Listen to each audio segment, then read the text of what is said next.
this barzakh world, my dear brothers and sisters in Islam, as soon as you die, the soul begins to experience the barzakh world. If you want me to give you a slight example, if you want to get it closer to your minds, in a very slight example, it's not exactly like that. Consider dreams when you're asleep.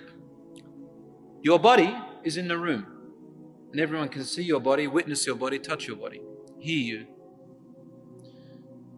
But your soul is doing something different, seeing something different, hearing something different. Isn't that right? It's in a different place. Don't even know where you are sometimes, or often. But your body is there. To the living person, the person who is awake, all I can tell you is, I see a body that's sleeping. But you're in a whole different world. Some people are sleeping, they don't even know that they're sleeping. They think it's reality. And some people know that they're sleeping when they're dreaming. Have you ever experienced that? You know you're asleep? So the barzakh world is similar to when your soul goes out when you're asleep. Similar. You don't require oxygen. Have you ever seen yourself in your dream underwater? And you're talking? Okay, sometimes it's a result of the brain, we know that. But also the soul does go to places where the soul doesn't need to survive on what your body survives. The body survives on food and oxygen, but the soul doesn't. So if you can understand dreams, you can understand the barzakh. As for me, I don't think anybody understands the phenomena of dreams and the way the soul comes out when you're asleep. And similarly, we cannot comprehend the barzakh world. This barzakh world, my dear brothers and sisters, is a temporary station between here and the hereafter, the day of judgment. In this temporary barzakh world, a person is able to find out if they are going to heaven or hell. Because the Prophet ﷺ said, the hadith of the Prophet ﷺ says, إن القبر أول منازل الآخرة فإن نجا منه أحد فما بعده أيسر منه وإن لم ينج منه فما بعده أشد منه أو أشد منه. The grave is the first part of the hereafter, of the day of judgment. If he or she is saved from the punishments and torments of the grave, then whatever is after it is going to be better and easier. He'll be saved from more bigger things. If he is not saved from the torments and punishments of the grave, then whatever is going to come after that is going to be worse. And we mentioned last week that a believer, when he sees his place in Jannah, when the angels show him in paradise, in the grave, he says, "Oh my Lord, let the last hour come. I want to go to Jannah." And the disbeliever says, when they see their place in hellfire, when the angels show him in the grave, he says, "Oh my Lord, don't let the last hour come. Don't let it go." Because he knows that what's going to come after that is going to be worse. My brothers and sisters in Islam, when a person goes to the grave, the Prophet ﷺ tells us, he or she takes with them three things. One stays and two return. Who knows what these three things are? When we take the body to the grave, it takes with it three things. One stays there and two return. The Prophet ﷺ said, your family and your wealth return. Your wealth's not going to go with you in the grave. Unless you do what that, remember about 13 years ago, this old woman died. She had this car, this classic car. And that's all she loved in her life. Her children left her, family left her, but she had this beautiful 50s model car. And in her will, she wanted to be buried with it. So they made the grave huge and they buried her in the car. If you want to be like that, even then you don't take your wealth. Your body decays and your car stays. Someone comes, digs it up and takes it. But what comes back is your wealth and your family. Your family forgets you. And what I mean by forget, I mean they remember you physically in their head. But slowly you get on with your life afterwards. What stays with you are your deeds. Your good and bad deeds. Because that's what's going to determine where you're going to be and what's going to happen to you in your grave.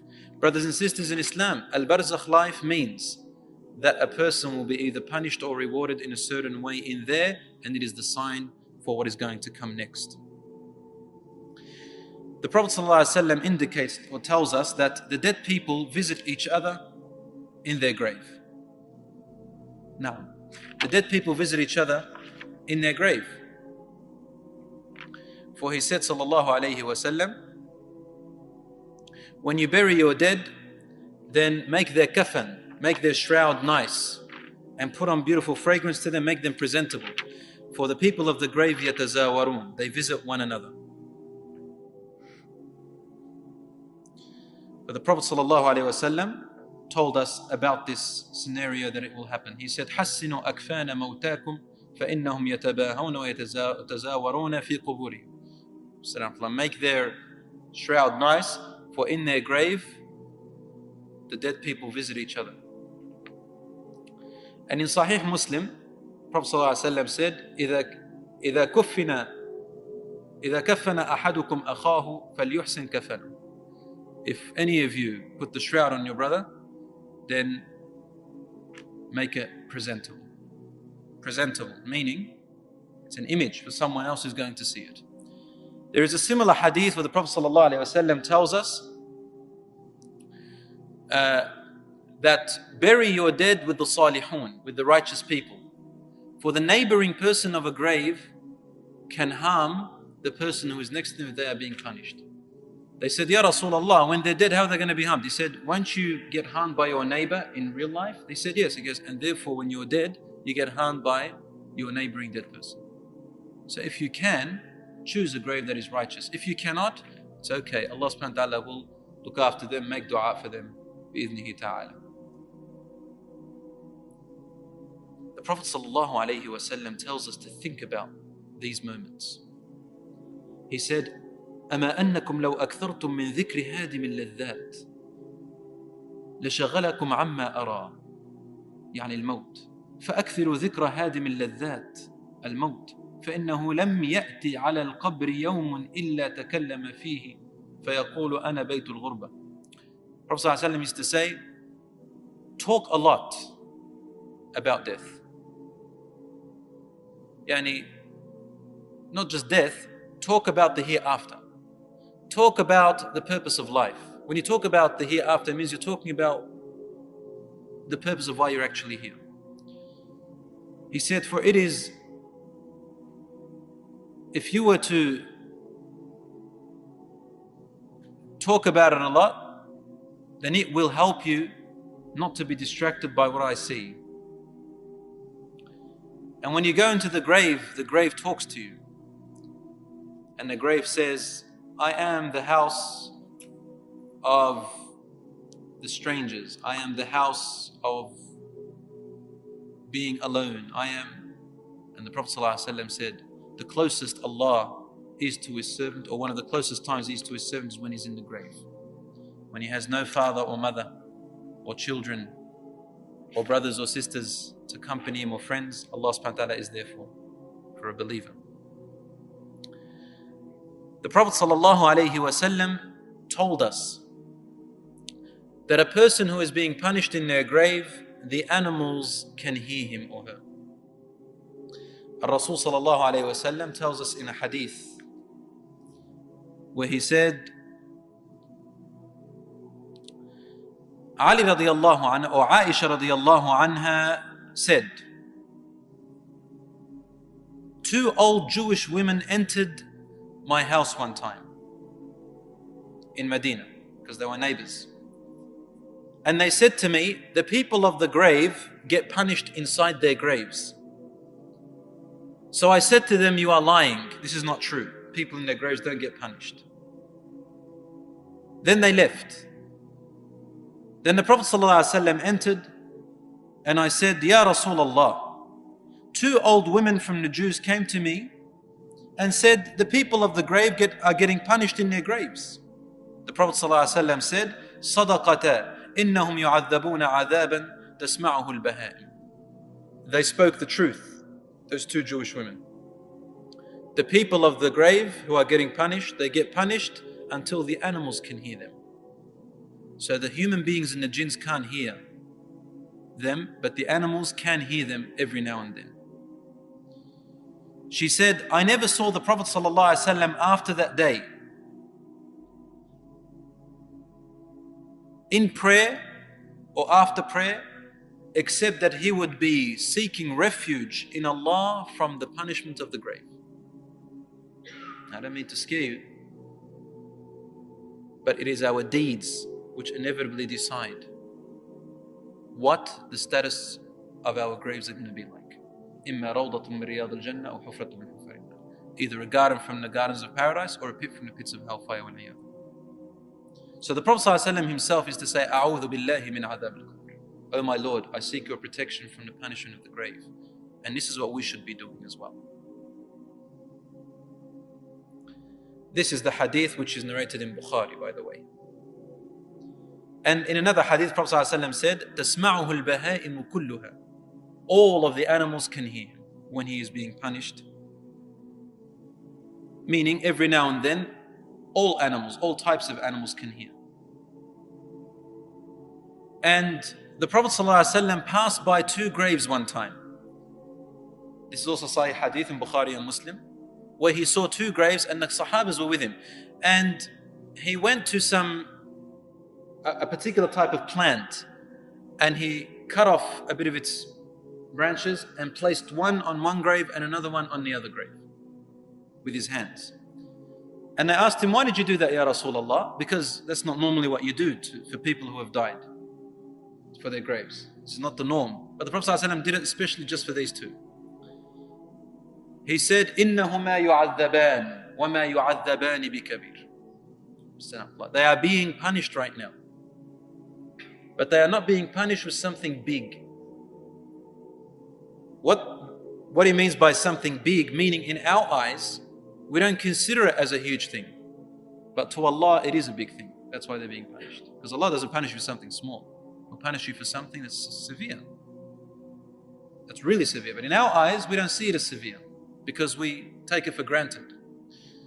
He said the first person is being punished because he used to spread rumors about people and causes bad reputation to others, and causes fitna by spreading rumors and gossiping about people, lies about people.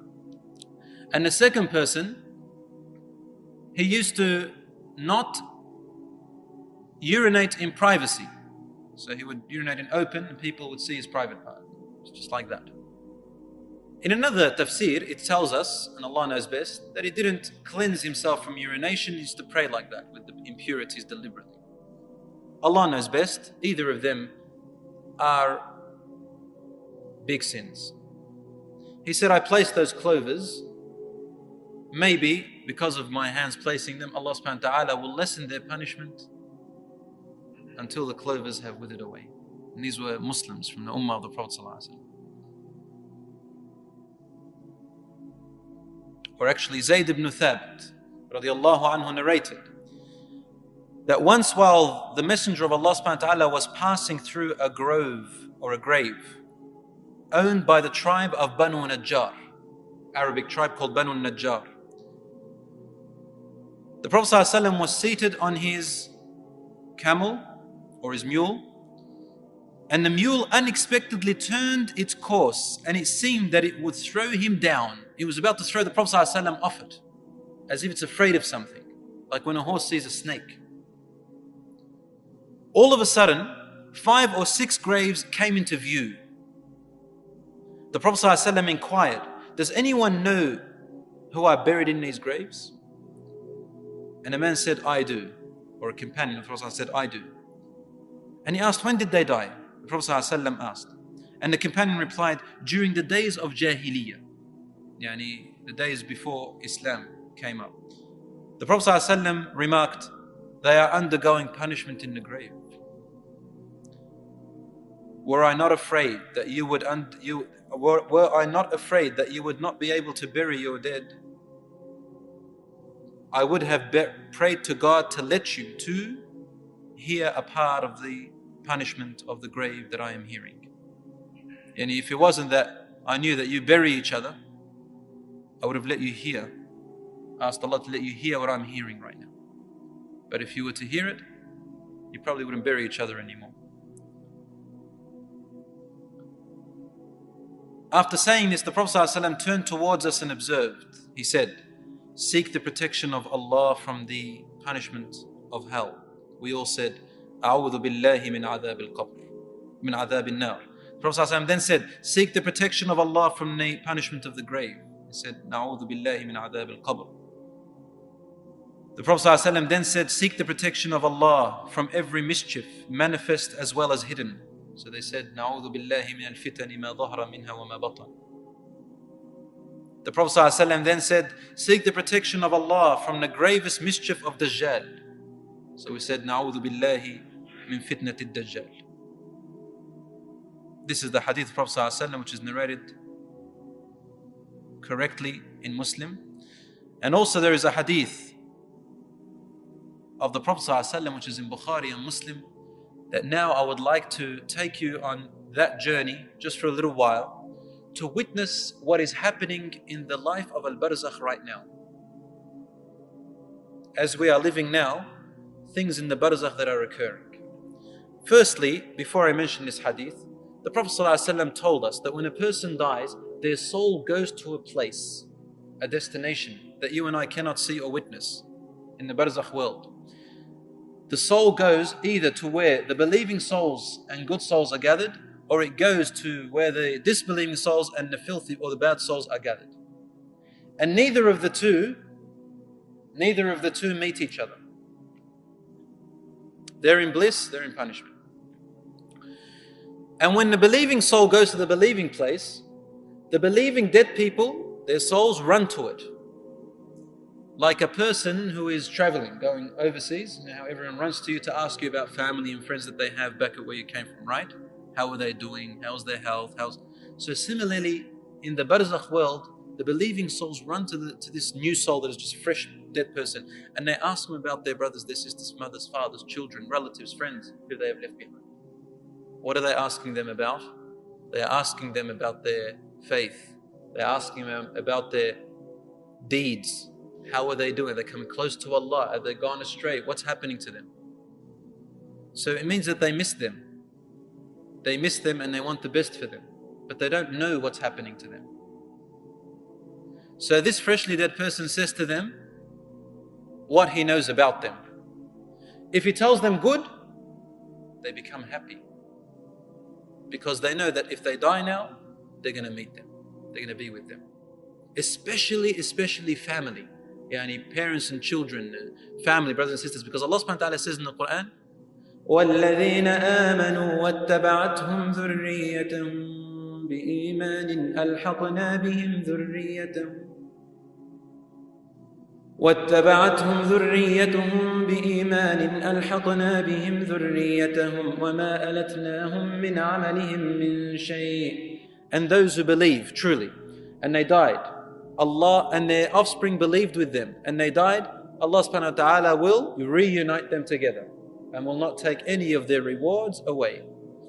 So dead people who die, believers will follow their believing family.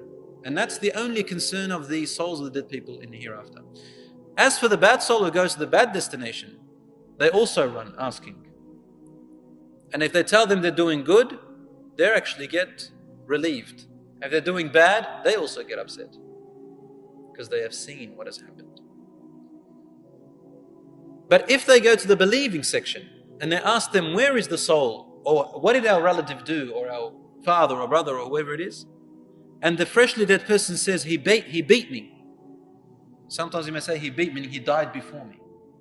They become very upset because they know that they didn't come to the believing soul's side. He went to the other side. So they have no idea. The Prophet ﷺ's journey. The narrator says, every time the Prophet ﷺ would meet us in the masjid, or see us in a gathering, he would ask, who has seen a dream today? Because dreams are another part of prophethood. Prophet ﷺ said, when prophethood dies away, the only part of prophethood that is left are dreams. Dreams tell you things that we don't know. But the dreams agree with the sunnah of the Prophet ﷺ. They don't go against it. Yeah. They agree with the Prophet's words. Whatever you see, it agrees with it. For example, some people may see the hereafter, or as if the world is ending, or heaven or hell. They may see angels and jinns and stuff. So these agree with the hadith of the Prophet ﷺ, ayat in the Quran. It's not something new. Like someone comes up and says to me, I saw a dream that I'm a prophet. This disagrees with the deen. One brother comes up to me one day, he says, I've got a special news. You've got to do this and you've got to do that. And Wallah, totally against Islam. I've never heard it before. I said, where'd you get this? He smiled and says, no brother, you see, Allah gave me some new message. Because the Prophet said, part of prophethood is dreams. And I'm a prophet. Look at this delusion. And I think that's how people become insane out there and they develop new religions. They use this dream issue. For any dreams that go against the sunnah is not a dream from Allah, that's from the shaitan. Some people, they say, I saw God in my dreams and I spoke to him. That's the shaitan trying to make you think it's God. I think it was Abdul Qadir al-Jilani, Shaykh Abdul Qadir al-Jilani, who says, this is the truth about what we read about him, not the false. He says, I saw a dream of this being come up in front of me full of light, and he said to me, I'm your Lord, making me think that it's God, Allah. So I asked it, أَأَنْتَ اللَّهُ الَّذِي لَا إِلَهَ إِلَّا هُ? Are you Allah, the one who there is no other but Him? No God worthy of worship but Him? He said, I'm your Lord. He asked him again, أَأَنْتَ اللَّهُ الَّذِي لَا إِلَهَ إِلَّا هُ? He asked him, he said, I'm your Lord. Fine, then he vanished.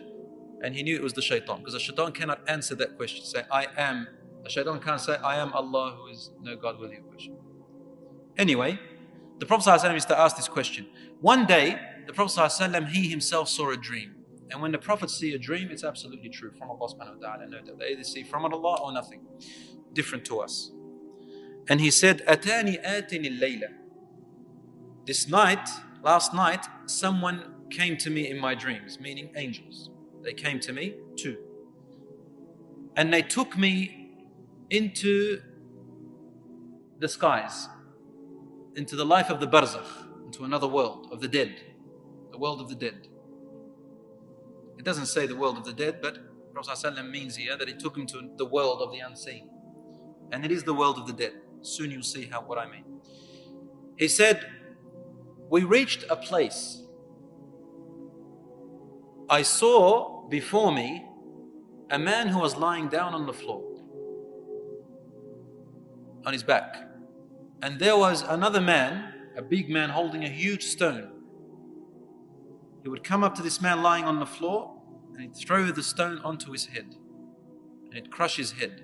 And the stone would roll away.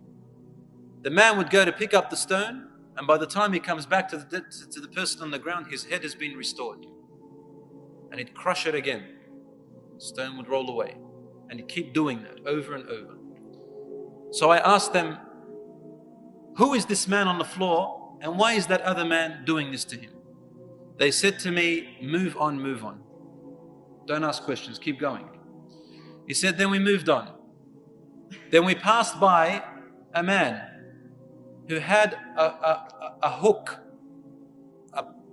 a brass hook in the front of his hands. Or actually a man who was sitting down. And there was another man behind him who had a brass hook. And he would place the hook on the front of his face from his mouth. And he would rip his mouth and eyes and half of the face to his ear.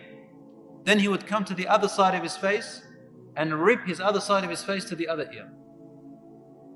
When he'd go to the other side, the first side is restored. Then he'd do the same to the restored side, and then the other side is restored, and then he'd do it again. And he'd keep on doing that over and over again. The Prophet ﷺ asked, who is this person and why is that other man doing this to him? They said, move on, move on. He said, I reached a man who was swimming in a lake which looked like blood. And there was another man on the edge. He had stones in his hands. The man would swim to the other man. The other man would put stones into his mouth and he would have to swallow them and carry them across. And he would bring them out on the other side and he would come back, swim back, take another stone, put it on the other side and continuously do that. He said, why is this man doing this and who is the other man? He said, move on. They said, move on, move on. He said, we reached a place. He said, I saw men and women who were naked inside of what looked like a tannoor. Tannoor is like, in the olden days, this oven. They used to use these ovens to bake in their bread and stuff. Tannoor is very deep and hollow, and it has fire underneath it, very hot in there. He said, I saw men and women in a huge tannoor, huge, as much as the eye could see. And they were hanging in there. And the fire would burn from underneath and burn them, and they would all scream. The fire would come back. Then it would burn them and all scream and come back. He said, who are these people and why is this happening to them? They said, move on, move on. He said, I reached and saw a man so tall that I could look up and I could barely see his face. But he was beautiful. He had a white beard. And around him were children. Lots and lots of children. In a beautiful garden. He said, who is this and who are these children? They said, move on, move on. He said, we moved on. And I saw a group of people, a group of men and women, people. One side of their body, of their face, was the most handsomest and beautiful that I've ever seen. And the other side of their face and body was the most gruesome and ugliest I've ever seen. Then they'd walk to a river and they'd bathe in it, and then the side that was ugly was restored to be as beautiful as the other side. And so they were completely beautiful as I've ever seen. I asked, who are these people and why is this happening to them? The angel said, move on, move on. He said, I came to a man, big man, and his face was the most hideous and ugliest I have ever laid eyes on. And he didn't smile. I asked, who is this person? And they said, move on, move on. Finally, as the dream was almost over, I turned to my companions and I said, this night I have seen many strange things. Can you explain them to me?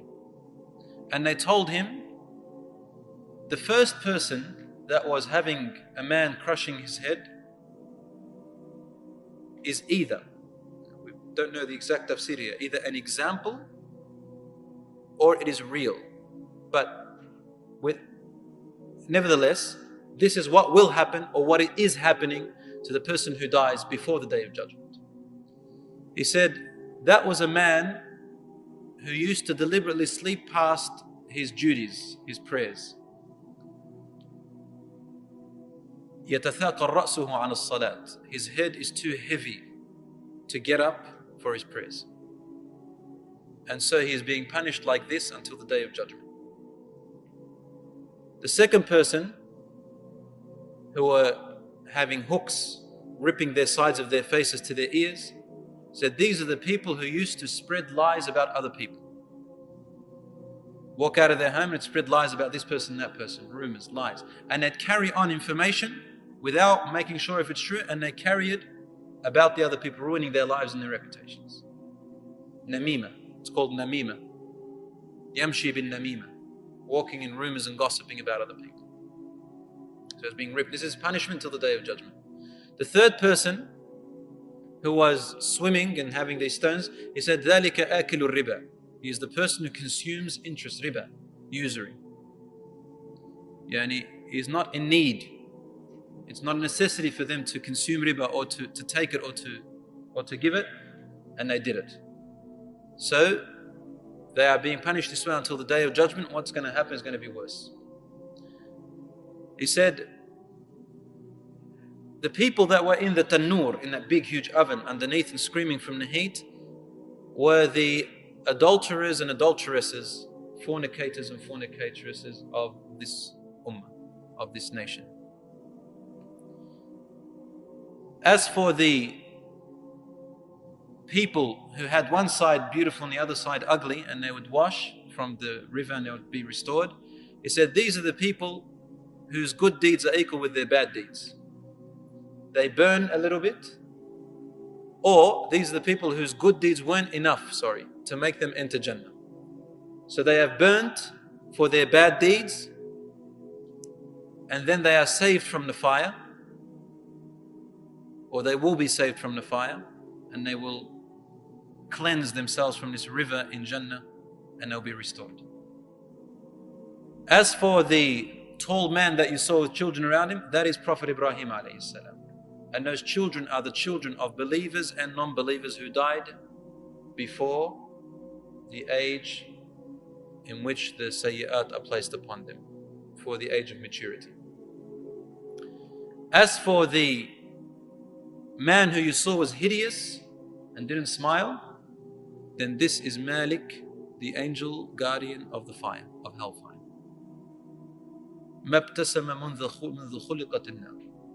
He has never smiled since the day the hellfire was created by Allah subhanahu wa ta'ala. And he is the guardian who makes sure the people of hellfire are being tortured for their choice of going against Allah and refusing His message. But these are examples of the things that are happening or will happen in the life of the barzakh. We ask Allah subhanahu wa ta'ala to save us from those punishments. Ameen ya Rabbil Alameen. So then, Hayat al-Barzakh is this way. Rasul sallallahu alayhi wa sallam told us, here are some of the ways in which the punishments can be lessened or forgiven.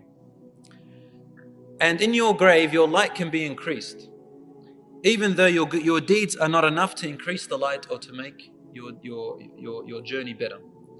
He said there are ways that the dead person can still receive benefit in their grave, and their state will be better. إذا مات ابن آدم انقطع عمله إلا من ثلاث. When the son of Adam dies, all of their actions are cut off. خلاص, there's nothing that you can do anymore, except for three things: a righteous child that will supplicate for you, or an ongoing knowledge or a beneficial knowledge which you left behind that people can benefit from, or an ongoing charity which you left behind that people can benefit from. Ongoing charity. In a hadith it says that a person who is in their grave, their deeds will be enough to give them as much light as it should be. Suddenly they see, as time goes on, nur, more light and provision is given to them. And they say, "Oh my Lord, where is this light coming to me from?" And a reply comes to him saying, "لَكَ وَلَدٌ صَالِحٌ يَدْعُو لَكَ." You have a righteous child that is supplicating for you. Now, because this is your work which you left behind. So my dear brothers and sisters, your children, let them be your investment. Not so they can take over your company in this life, but so that they can supplicate for you and be your investment in the hereafter. Your children can be your biggest enemies in the hereafter, or the best thing that's ever happened to you. Depends how you develop them.